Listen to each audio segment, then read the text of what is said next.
Episode 29. If the fourth commandment was only for Israel, why will all flesh keep it in heaven? Key text, Isaiah 66, 22-23. From one Sabbath to another shall all flesh come to worship before me, saith the Lord. If the fourth commandment, remember the Sabbath day, to keep it holy, was only for Israel, then why does God say in Isaiah 66, 22-23, that all flesh will keep the Sabbath in the new heaven and the new earth? Let's read it. For as the new heavens and the new earth which I will make shall remain before me, it shall come to pass that from one new moon to another, and from one Sabbath to another, shall all flesh come to worship before me, saith the Lord. Did you catch that? All flesh.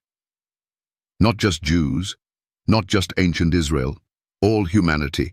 In the new earth, after sin is destroyed, when Jesus reigns forever, the Sabbath is still in place. So tell me, if God plans to restore Sabbath worship in the world made new, why would he abolish it now? Let's destroy the myth. Pastors and scholars say the Sabbath was for Israel under the Old Covenant, but they ignore its origin at creation, not Sinai. In Genesis 2:2-3, long before there was a Jew or an Israelite, God rested, blessed, and sanctified the seventh day. He wove it into the fabric of time itself, not for one people, but for mankind. Mark 2:27. It's not an Israeli tradition. It's a divine institution. And that's why the Sabbath doesn't end at the cross. It continues into eternity. Jesus didn't die to erase the Sabbath. He died to erase sin, the breaking of God's law. 1 John 3:4. And he rested in the tomb on the Sabbath after saying, "It is finished." Now imagine the irony. Many Christians say, the Sabbath is a burden, it's Jewish, it's legalistic.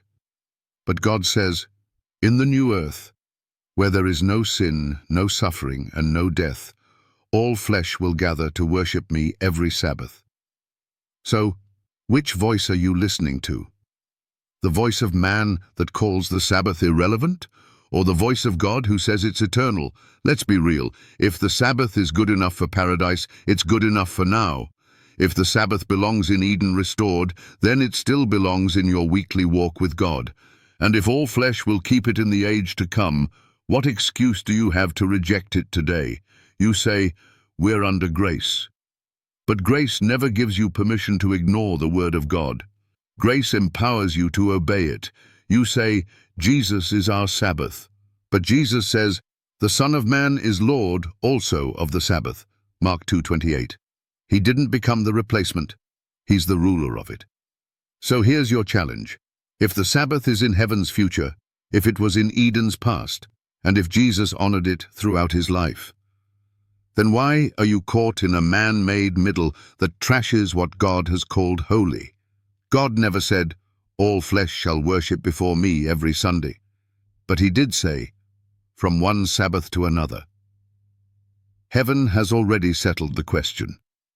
The only issue left is whether you will humble yourself and walk in step with God's eternal rhythm.